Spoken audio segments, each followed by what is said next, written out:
Okay, so that was about the product of two binary variables. Sometimes we have some other situations. For example, this one.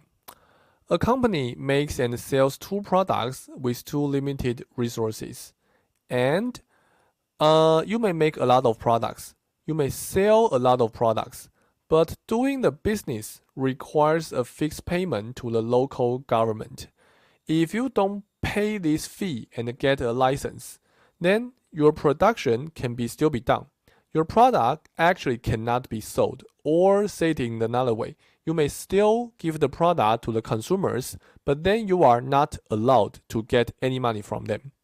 So how may we formulate this problem?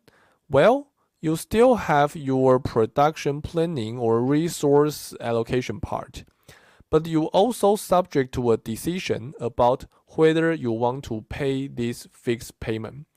If you pay this fixed payment, for example, you need to pay $50, and once you pay that, your Z is 1, you will be able to realize the revenue by making products.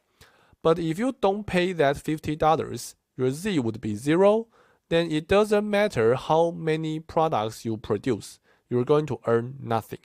Okay, so in this case, you're going to have 10x1z plus 12x2z. We should have some way to linearize x1z and x2z.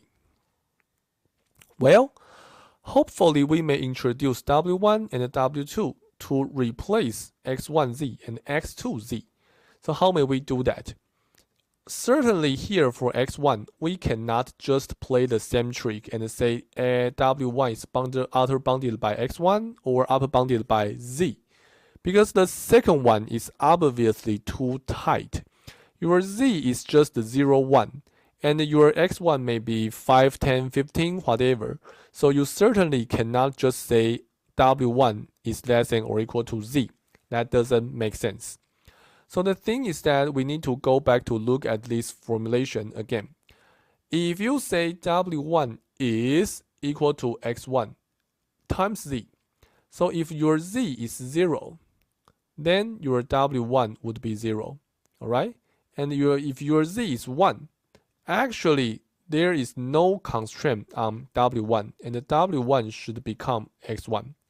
So I guess that gives you a hint that we should actually remove the constraint when z is 1. Or in other words, the right-hand side should contain a value that is an upper bound of x1. So your right-hand side, for example, should be something like this. It should contain an upper bound for your x1. So here, you would say that your upper bound for x1 is 3. Why is that? Because previously your two constraints are 2x1 plus x2 should be less than or equal to 6. x1 plus 2x2 should be less than or equal to 8. When you have these constraints, you know for constraint 1, it tells you that there's no way for you to increase x1 to be greater than 3, right? So if that's the case, when your z becomes 1, this is saying that w1 is less than or equal to 3, and also w1 is less than or equal to x1. Because 3 is always an upper bound for x1, the only constraint you have is this one.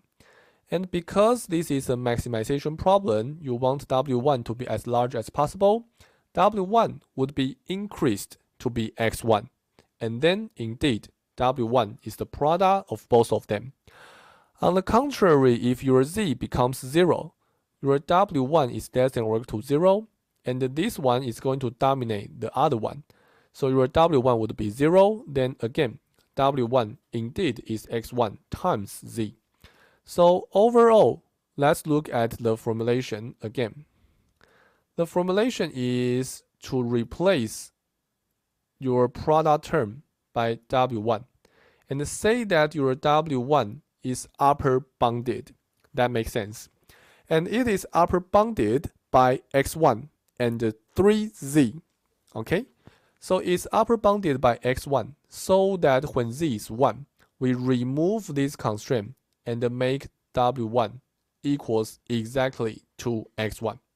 That's the idea.